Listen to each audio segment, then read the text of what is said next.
Channel. ಹೇಗಿದ್ದೀರಾ ನೀವು? ನಾನು ಚೆನ್ನಾಗಿದ್ದೀನಿ, ನೀವು ಕೂಡ ಚೆನ್ನಾಗಿರಬೇಕು ಅಂತ ಬಯಸ್ತೀನಿ. ಇವತ್ತಿನ ವಿಡಿಯೋದಲ್ಲಿ 5 ಸ್ಟಾರ್ ಹೋಟೆಲಲ್ಲಿ ಸಿಗುವಂತಹ ಟೇಸ್ಟನ್ನೇ ಮನೆಯಲ್ಲಿ ತುಂಬ ಈಸಿಯಾಗಿ ಮತ್ತು ಕಡಿಮೆ ಖರ್ಚಿನಲ್ಲಿ ಯಾವ ರೀತಿ ಮಟನ್ ಫ್ರೈ ಮಾಡೋದು ಅಂತ ನಾನು ನಿಮಗೆ ತೋರಿಸ್ಕೊಡ್ತಾ ಇದ್ದೀನಿ ವಿತ್ ಗೀ ರೈಸ್. ಇದು ಎಷ್ಟು ಸೂಪರ್ ಇರುತ್ತೆ ಅಂತಂದರೆ ನಿಮಗೆ ಇಷ್ಟವಾಗಿರೋರಿಗೆ ಪಾರ್ಟ್ನರಿಗೆ ಮಾಡಿಕೊಡಿ ಮತ್ತು ಮಕ್ಕಳಿಗೆ ಮಾಡಿಕೊಡಿ, ತುಂಬ ಇಷ್ಟಪಟ್ಟು ಒಟ್ಟು ಖಾಲಿ ಮಾಡ್ತಾರೆ, ಅಷ್ಟು ಚೆನ್ನಾಗಿರುತ್ತೆ.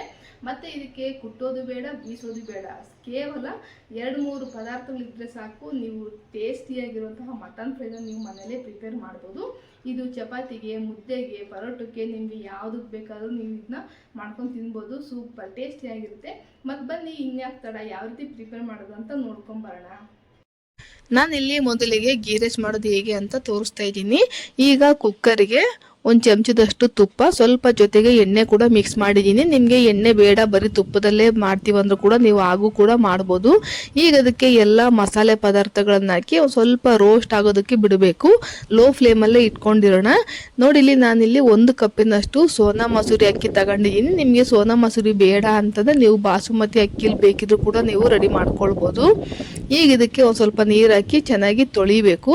ನಾನಿಲ್ಲಿ ಇದನ್ನೇನು ಅಕ್ಕಿನ ನೆನೆಸಿಡ್ತಾ ಇಲ್ಲ, ಹಂಗೆ ಡೈರೆಕ್ಟಾಗಿಯೇ ಹಾಕ್ತಾ ಇದ್ದೀನಿ. ಈಗ ಇದು ನೋಡಿ, ಲೋ ಫ್ಲೇಮಲ್ಲಿ ಇಟ್ಟಿರೋದ್ರಿಂದ ಜಾಸ್ತಿ ಏನು ರೋಸ್ಟ್ ಆಗಿಲ್ಲ. ಈಗ ಇದಕ್ಕೆ ಅಕ್ಕಿ ಎಲ್ಲ ಹಾಕ್ಬಿಟ್ಟು ಫಸ್ಟ್ ಒಂದು 10-15 ಸೆಕೆಂಡ್ ಇದನ್ನ ನಿಧಾನವಾಗಿ ತುಪ್ಪದಲ್ಲೇ ಸ್ವಲ್ಪ ಚೆನ್ನಾಗಿ ಮಿಕ್ಸ್ ಮಾಡ್ಕೊಳ್ಬೇಕು. ಜಾಸ್ತಿ ಹೈ ಫ್ಲೇಮ್ ಇಡೋಕ್ಕೇನು ಹೋಗಬಾರ್ದು. ಒಂದು ಸಾರಿ ತುಪ್ಪದಲ್ಲಿ ಚೆನ್ನಾಗಿ ಮಿಕ್ಸ್ ಮಾಡಿಕೊಂಡ್ರೆ ಸಾಕಾಗುತ್ತೆ. ಈಗ ಇದಕ್ಕೆ ರುಚಿಗೆ ತಕ್ಕಷ್ಟು ಉಪ್ಪು ಸೇರಿಸಿ ನಾನಿಲ್ಲಿ 1 ಲೋಟ ಅಕ್ಕಿಗೆ 2 ಲೋಟ ನೀರು ಮಿಕ್ಸ್ ಮಾಡಿಬಿಟ್ಟು ಈಗ ಒಂದು ಸಾರಿ ಎಲ್ಲ ಗಡ್ಡೆ ಇಲ್ಲದೆ ಇರೋ ಹಾಗೆ ಅಕ್ಕಿನ ಎಲ್ಲ ಒಂದು ಸಾರಿ ಮಿಕ್ಸ್ ಮಾಡಬೇಕು.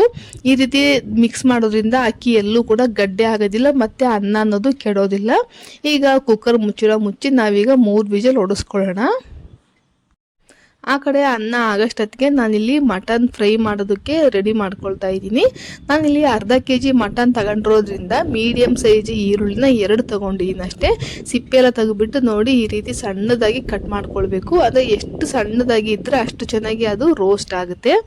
ನಾನಿಲ್ಲಿ 1/4 ಕಟ್ಟಿನಷ್ಟು ನಾನಿಲ್ಲಿ ಕೊತ್ತಂಬರಿ ಸೊಪ್ಪು ತಗೊಂಡಿದ್ದೀನಿ. ನಿಮಗೆ ಬೇಕಂದ್ರೆ ಸ್ವಲ್ಪ ಕೊತ್ತಂಬರಿ ಸೊಪ್ಪಿನ ಜೊತೆಗೆ ಸ್ವಲ್ಪ ಪುದೀನ ಬೇಕಿದ್ರೂ ತಗೊಳ್ಬೋದು, ಅದು ಆಪ್ಷನಲ್ಲು. ನಾನಿಲ್ಲಿ ಪುದೀನ ಹಾಕ್ತಾಯಿಲ್ಲ, ಬರೀ ಕೊತ್ತಂಬರಿ ಸೊಪ್ಪು ಮಾತ್ರ ತಗೊಂಡಿದ್ದೀನಿ. ಮಟನ್ ಫ್ರೈಗಾಯ್ತು, ಚಿಕನ್ ಫ್ರೈಗಾಯ್ತು ಒಂದು ಸ್ವಲ್ಪ ಕೊತ್ತಂಬರಿ ಸೊಪ್ಪು ಸ್ವಲ್ಪ ಜಾಸ್ತಿ ಇದ್ರೇ ರುಚಿ ಚೆನ್ನಾಗಿರುತ್ತೆ ಮತ್ತು ಘಮ ಅಂತ ಪರಿಮಳ ಕೂಡ ಚೆನ್ನಾಗಿರುತ್ತೆ. ನಾನಿಲ್ಲಿ 1/4 ಕಟ್ಟಿನಷ್ಟು ಕೊತ್ತಂಬರಿ ಸೊಪ್ಪನ್ನು ಚೆನ್ನಾಗಿ ತೊಳೆದು ತಗೊಂಡಿದ್ದೀನಿ. ಈಗ ಒಂದು ಮಿಕ್ಸಿ ಜಾರ್ಗೆ 2 ಇಂಚಿನಷ್ಟು ಹಸಿ ಶುಂಠಿ, 2 ಮೀಡಿಯಮ್ ಸೈಜಾಗಿರೋ ಬೆಳ್ಳುಳ್ಳಿ ಚೆನ್ನಾಗಿ ಸಿಪ್ಪೆಲ್ಲ ತೆಗೆದು ತಗೊಂಡಿದ್ದೀನಿ. ನಾನಿಲ್ಲಿ ಖಾರಕ್ಕೆ ತಕ್ಕಷ್ಟು 1 ಚಮಚದಷ್ಟು ಖಾರದ ಪುಡಿ, ಇದು ಮನೆಯಲ್ಲೇ ಮಾಡಿಸಿರೋದು. ನಿಮ್ಮದು ಅಂಗಡಿ ಖಾರದ ಪುಡಿ ಆದರೆ ನೀವು ಅದನ್ನು ನೋಡ್ಕೊಂಡು ತಗೊಬೇಕು. ನಾನಿಲ್ಲಿ 1.5 ಚಮಚದಷ್ಟು ಧನಿಯಾ ಪುಡಿ ತಗೊಂಡಿದ್ದೀನಿ. ಈಗ ಇದಕ್ಕೆ ಸ್ವಲ್ಪ ನೀರು ಹಾಕಿ ಮೆತ್ತಗೆ ಪೇಸ್ಟ್ ಮಾಡ್ಕೊಳ್ಬೇಕು.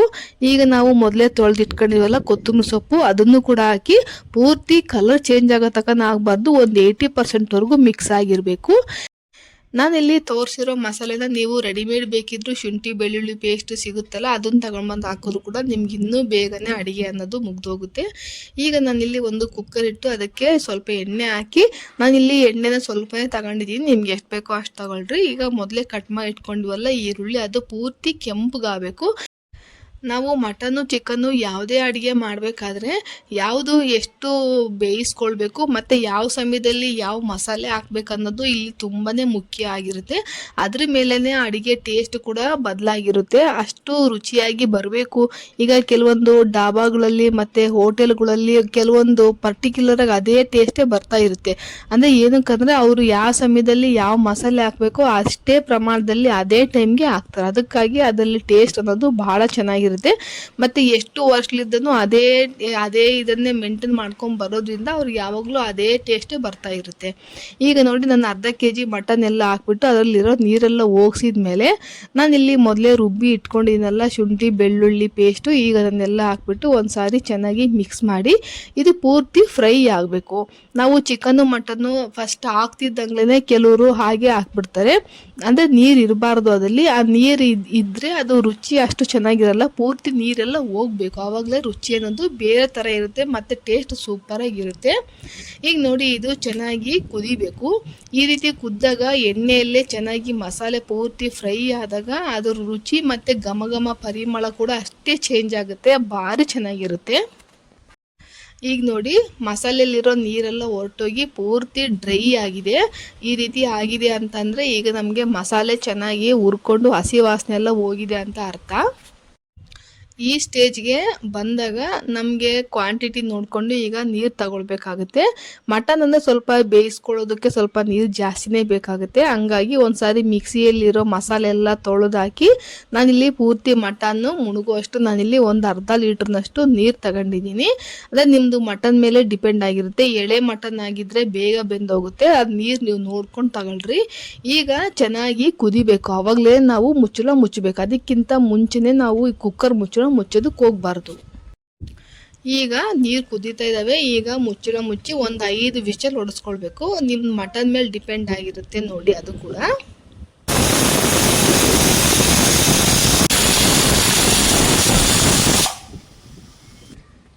ಈಗ ನೋಡಿ ವಿಷಲ್ ಎಲ್ಲ ಹೋಗಿದ ತಕ್ಷಣ ನಾವೀಗ ಫಸ್ಟು ವಿಷಲ್ ತೆಗಿಬೇಕು. ಅಂದರೆ ಸ್ಟೀಮ್ ಅದು ಹಂಗೆ ಬಿಡಬಾರ್ದು, ಇಲ್ಲಾಂದರೆ ಮಟನ್ ಪೂರ್ತಿ ಮೆತ್ತಗಾಗಿ ಹೋಗ್ಬಿಡುತ್ತೆ. ಈಗ ನೋಡಿ ಸ್ಟೀಮ್ ಎಲ್ಲ ತೆಗ್ದಿದ್ದಾದ್ಮೇಲೆ ತೋರಿಸ್ತಾ ಇದ್ದೀನಿ. ಸ್ವಲ್ಪ ನನಗೆ ನೀರಂಗೆ ಅನ್ನಿಸ್ತಾ ಇದೆ. ಈಗ ಪೀಸು ಕೂಡ ಅಷ್ಟೇ ಭಾಳ ಚೆನ್ನಾಗಿ ಬೆಂದಿದ್ದಾವೆ. ಒಂದು 6-7 ವಿಷಲ್ಗೆ ನನಗೆ ಮಟನ್ ಪೂರ್ತಿ ಬೆಂದೋಗಿದೆ. ಈ ರೀತಿ ಬೆಂದಿದ್ದರೆ ಸಾಕಾಗುತ್ತೆ. ಸ್ವಲ್ಪ ನೀರು ಇರೋದ್ರಿಂದ ನಿಮಗೆ ಇದೇ ಕನ್ಸಿಸ್ಟೆನ್ಸಿಗೆ ಸಾಕು, ನನಗೆ ಅನ್ನಕ್ಕೆ ಮುದ್ದೆಗೆ ಬೇಕು ಅಂತ ನೀವು ಹೀಗೆ ಇಟ್ಕೊಳ್ಬೋದು. ಇಲ್ಲ ನಂಗೆ ಸ್ವಲ್ಪ ಚಪಾತಿಗೆ ಮತ್ತು ಪರೋಟಾಗೆ ಬೇಕು ಅಂದರೆ ಸ್ವಲ್ಪ ಸ್ಟವ್ ಹಚ್ಬಿಟ್ಟು ನಾನು ಸ್ವಲ್ಪ ಒಂದು 5 ನಿಮಿಷ ಹೈ ಫ್ಲೇಮಲ್ಲಿ ಇಟ್ಬಿಟ್ರೆ ನೀರೆಲ್ಲ ಕುದ್ದು ಖಾಲಿಯಾಗಿ ನೋಡಿ ಈ ರೀತಿ ಪೂರ್ತಿ ಗಟ್ಟಿಯಾಗುತ್ತೆ. ಈ ರೀತಿ ಇದೆ ಅಂತಂದರೆ ನಿಮಗೆ ಚಪಾತಿಗೆ ರೊಟ್ಟಿಗೆ ಇದು ಕರೆಕ್ಟಾಗಿ ಮ್ಯಾಚ್ ಆಗುತ್ತೆ. ಇಷ್ಟಕ್ಕೆ ಬಂದಾಗ ಸ್ಟವ್ ಆಫ್ ಮಾಡಿ ಕೆಳಗೆ ಇಳಿಸ್ಕೊಂಡ್ರೆ ಮುಗೀತು. ಈ ಕಡೆ ಅನ್ನ ಕೂಡ ರೆಡಿ ಆಗಿದೆ. ನಾನು ಪಕ್ಕ ಸ್ಟವ್ನಾಗೇ ಅನ್ನ ಕೂಡ ಇಟ್ಟಿದ್ದೆ, 2 ಒಂದೇ ಸತ್ತಿನೇ ಮಾಡೋದಕ್ಕೆ ಇಟ್ಟಿದ್ದೀನಿ. ಈಗ ನೋಡಿ ಅನ್ನ ಕೂಡ ಅಷ್ಟೇ 3 ವಿಷಲ್ಗೆ ಭಾಳ ಚೆನ್ನಾಗಿ ಉದುರಾಗಿದೆ. ನಾನಿಲ್ಲಿ ಬಾಸುಮತಿ ಅಕ್ಕಿಯಿಂದ ಮಾಡಿಲ್ಲ. ಬಾಸುಮತಿ ಅಕ್ಕಿ ಹಾಕಿದ್ರೆ ಒಂದು ಸ್ವಲ್ಪ ಘಮ ವಾಸನೆ ಮತ್ತು ಟೇಸ್ಟ್ ಸ್ವಲ್ಪ ಚೆನ್ನಾಗಿರುತ್ತೆ. ನಾನಿಲ್ಲಿ ಮಸೂರಿ ಅಕ್ಕಿ ಹಾಕಿರೋದ್ರಿಂದಲೇ ಮುಚ್ಚಳ ತೆಗೀತಿದ್ದಂಗೆ ಗಮ್ಮಂತ ತುಪ್ಪದ ವಾಸನೆ ಬಂದಿತ್ತು. ಭಾಳ ಚೆನ್ನಾಗಾಗಿದೆ, ತಳ ಕೂಡ ಅಂಟಿಲ್ಲ. ಹಾಕಿರೋ ನೀರು ಮತ್ತು ಅಕ್ಕಿನೂ ಕೂಡ ನಾನಿಲ್ಲಿ ನೆನೆಸಿಟ್ಟಿಲ್ಲ ನೋಡಿ, ಆದರೂ ಕೂಡ ಮೆತ್ತಗೆ ಭಾಳ ಚೆನ್ನಾಗಿ ಅನ್ನ ರೆಡಿ ಆಗಿದೆ. ನೀವು ಯಾವಾಗಾದರೂ ಚಿಕನ್ನು ಮಟನ್ನು ಮಾಡ್ತಾ ಇದ್ದೀರಾ ಅಂತಂದರೆ ಸ್ವಲ್ಪ ಎಣ್ಣೆಯಲ್ಲಿ ಚೆನ್ನಾಗಿ ಮಸಾಲನ್ನ ಕುದಿಸ್ಕೊಳ್ಬೇಕು. ಮತ್ತು ನಾವು ಮುಚ್ಚಳ ಮುಚ್ಚಬೇಕಾದ್ರೆ ನೀರು ಕುದಿಯೋ ಸ್ಟೇಜಲ್ಲಿ ಇದ್ದಾಗಲೇ ಮುಚ್ಚಳ ಮುಚ್ಚಬೇಕು. ಇದನ್ನಷ್ಟೇ ನೀವು ಮನಸ್ಸಲ್ಲಿ ಇಟ್ಕೊಂಡ್ರೆ ನೀವು ಯಾವ ನಾನ್ ವೆಜ್ ಬೇಕಿದ್ರೂ ಕೂಡ ನೀವು ಸೂಪರಾಗಿ ಮಾಡ್ಬೋದು, ಅಷ್ಟು ರುಚಿಯಾಗಿ ಬರುತ್ತೆ. ಅಡುಗೆ ಬರದೇ ಇರೋರು ಕೂಡ ಇದನ್ನ ಟ್ರೈ ಮಾಡ್ಬೋದು, ಭಾಳ ಚೆನ್ನಾಗಿರುತ್ತೆ. ಮತ್ತು ಇದರಲ್ಲಿ ನಾನು ಹೆಚ್ಚಿನದಾಗಿ ಮಸಾಲೆ ಕೂಡ ಹಾಕಿಲ್ಲ. ಕೆಲವ್ರಿಗೆ ಮಸಾಲೆ ತಿಂದರೆ ಗ್ಯಾಸ್ಟ್ರಿಕ್ ಆಗುತ್ತೆ, ಅಸಿಡಿಟಿ ಆಗುತ್ತೆ ಅಂತ ಅಂದವ್ರಿಗೆ ಇದೊಂದು ಒಳ್ಳೆ ರೆಸಿಪಿ. ಮತ್ತು ಬ್ಯಾಚುಲರ್ಸ್ಗಳಿಗೆ ಸಡನ್ನಾಗಿ ನಾನು ಏನಾದ್ರು ಚಿಕನ್ನು ಮಟನ್ನು ತಿನ್ನಬೇಕು, ನನ್ನ ಹತ್ರ ಈಗ ಮಿಕ್ಸಿ ಇಲ್ಲ, ಅವೆಲ್ಲ ಇಲ್ಲ, ಏನು ಮಾಡಲಿ ಅಂತ ಅನ್ನೋರಿಗೆ ಇದು ಸಿಂಪಲ್ ಆಗಿ ರೆಡಿಮೇಡ್ ಪೌಡರ್ ಸಿಗುತ್ತೆ ಮತ್ತು ಶುಂಠಿ ಬೆಳ್ಳುಳ್ಳಿ ಪೇಸ್ಟ್ ಸಿಗುತ್ತೆ, ತಗೊಂಡ್ಬಂದು ನೀವು ಇದನ್ನೇ ಪ್ರಿಪೇರ್ ಮಾಡ್ಕೊಳ್ಬೋದು. ಸೂಪರ್ ಟೇಸ್ಟ್ ಆಗಿರುತ್ತೆ.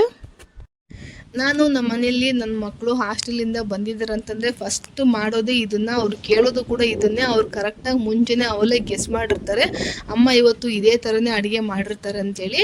ಮಕ್ಕಳಿಗಂತೂ ಇದು ಭಾಳನೇ ಇಷ್ಟ ಆಗುತ್ತೆ. ಇದರಲ್ಲಿ ಚೆನ್ನಾಗಿ ಮಸಾಲೆ ಎಲ್ಲ ಎಣ್ಣೆಲಿ ಕುದ್ದಿರೋದ್ರಿಂದ ಘಮ ಅಂತ ನಾನು ಅಡುಗೆ ಮಾಡ್ತಾಯಿದ್ದೆ ರೋಡಿನ ತನಕ ಹೋಗಿರುತ್ತೆ, ಅಷ್ಟು ಚೆನ್ನಾಗಿರುತ್ತೆ ಇದ್ರ ವಾಸನೆ.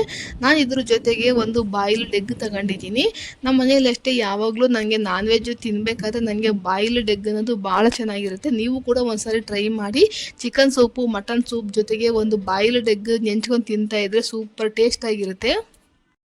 ನೀವು ಕೂಡ ನಿಮ್ಮ ಇಷ್ಟವಾಗಿರೋ ಪಾರ್ಟ್ನರ್ಗೆ ಇದೇ ರೀತಿಯೇ ಮಟನ್ ಫ್ರೈ ಮಾಡಿಬಿಟ್ಟು ಅವ್ರಿಗೆ ಊಟಕ್ಕಿಡಿ, ತುಂಬ ಖುಷಿ ಪಡ್ತಾರೆ, ತುಂಬ ಇಂಪ್ರೆಸ್ ಆಗ್ತಾರೆ. ಗೆಸ್ಟ್ ಯಾರಾದರೂ ಬಂದಿದ್ದಾರೆ ಅಂತಂದರೆ ಈ ರೀತಿ ಸಿಂಪಲಾಗಿ ಮಟನ್ ಫ್ರೈನೋ ಚಿಕನ್ ಫ್ರೈನೋ ಮಾಡಿ ಅವ್ರಿಗೆ ಚಪಾತಿ ಜೊತೆಗೆ ಇಟ್ಟಿದ್ರ ಅಂತಂದರೆ ತಿಂದಾದ್ಮೇಲೂ ಕೂಡ ನೆನೆಸ್ಕೊಳ್ತಾರೆ, ಇದು ಎಷ್ಟು ಚೆನ್ನಾಗಿತ್ತು, ಈ ರೆಸಿಪಿ ಏನಿದೆ ಹೇಳಿ ಅಂತೇಳಿ. ಅಷ್ಟು ಚೆನ್ನಾಗಿರುತ್ತೆ. ನೀವು ಕೂಡ ಟ್ರೈ ಮಾಡಿ ಹೇಗೆ ಬಂತು ಅಂತ ನನಗೆ ಕಮೆಂಟಲ್ಲಿ ತಿಳಿಸಿ. ಇಷ್ಟ ಆದರೆ ಒಂದು ಲೈಕ್ ಮಾಡಿದ್ರೆ ನಾನು ಈ ವಿಡಿಯೋ ಕಷ್ಟಪಟ್ಟು ಮಾಡಿರ್ತೀನಿ. ದಯವಿಟ್ಟು ನೀವೊಂದು ಲೈಕ್ ಮಾಡೋದ್ರಿಂದ ನನಗೂ ಕೂಡ ಮೋಟಿವೇಶನ್ ಆಗುತ್ತೆ. ಮತ್ತು ಇದ್ರ ಬಗ್ಗೆ ನಿಮ್ಗೆ ಅನಿಸಿಕೆ ಅಭಿಪ್ರಾಯಗಳನ್ನ ಕಮೆಂಟಲ್ಲಿ ತಿಳಿಸಿ. ನಮ್ಮ ಚಾನಲ್ನ ಸಬ್ಸ್ಕ್ರೈಬ್ ಮಾಡ್ಕೊಂಡಲ್ಲಿ ಯಾರೆಲ್ಲ ನೋಡ್ತಾ ಇದ್ದೀರೋ ಸಬ್ಸ್ಕ್ರೈಬ್ ಮಾಡ್ಕೊಂಡು ನಂಗೆ ಸಪೋರ್ಟ್ ಮಾಡೋದು ಮಾತ್ರ ಮರಿಬೇಡಿ. ಥ್ಯಾಂಕ್ಸ್ ಫಾರ್ ವಾಚಿಂಗ್ ಇಲ್ಲಿವರೆಗೂ ನೋಡಿದ್ದಕ್ಕೆ. ಮತ್ತೆ ನಾನು ನಿಮ್ಮನ್ನು ಭೇಟಿ ಆಗ್ತೀನಿ ನೆಕ್ಸ್ಟ್ ವಿಡಿಯೋದಲ್ಲಿ. ಅಲ್ಲಿವರೆಗೂ ಬಾಯ್ ಬಾಯ್, ಟೇಕ್ ಕೇರ್.